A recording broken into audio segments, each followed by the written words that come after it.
Hello and welcome. Maria Kliavko from Healthy Morning Revolution. I just wanted to come on today to talk about the second week in the Sacred Six. This is the Sacred 6 weeks between Canadian Thanksgiving and US Thanksgiving, where we're looking at gratitude and grief. In this second week, I want to speak very specifically about how do you find gratitude when you feel like you've got absolutely nothing to be grateful for. In the early days of grief in particular, where we may be feeling overwhelmed, where we may be feeling some physical symptoms, stiffness in our body, rashes might be breaking out, we might be feeling tearful, just physically exhausted from the crying. We may be feeling achy joints. We might be feeling just exhausted because our mind is working so hard. The mental symptoms of grief, where we're trying to put two and two together and we cannot come up with four.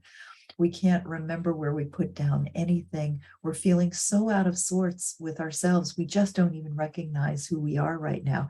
How do you find gratitude in all of that?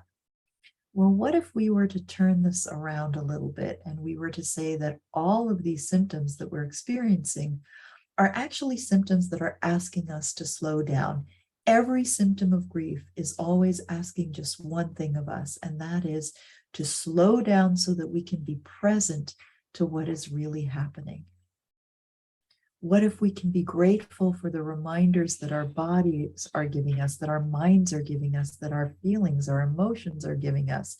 If we can pay attention to our body, our mind, our heart, and our spirit, and we can be grateful for this very effective messaging system that is saying something has gone very wrong in our world and we need to slow down and pay attention.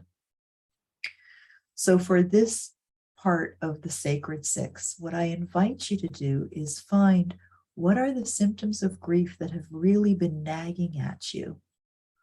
And maybe, just maybe, we can slow down to the pace of the symptom and even become curious about what is this symptom trying to tell me? What is this pain in my knee trying to tell me? What is this ache and weight on my shoulders trying to tell me? What is this continuous headache or my waking up at 2 o'clock in the morning every blessed morning?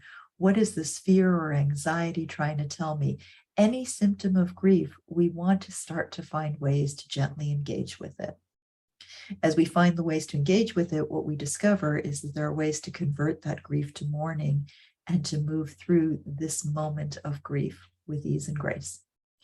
If you're curious and want to learn more, then I invite you to please make sure you like and subscribe to this page. Join us in our Facebook group, which is a closed and protected group where we have these conversations.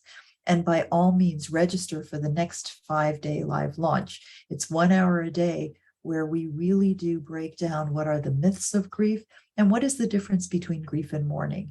That live launch is the key to you thinking about your grief and mourning in a different way, in a way that empowers you and helps you to recognize that this is a healing journey that is asking you to slow down to the pace so that you can honor your loved one.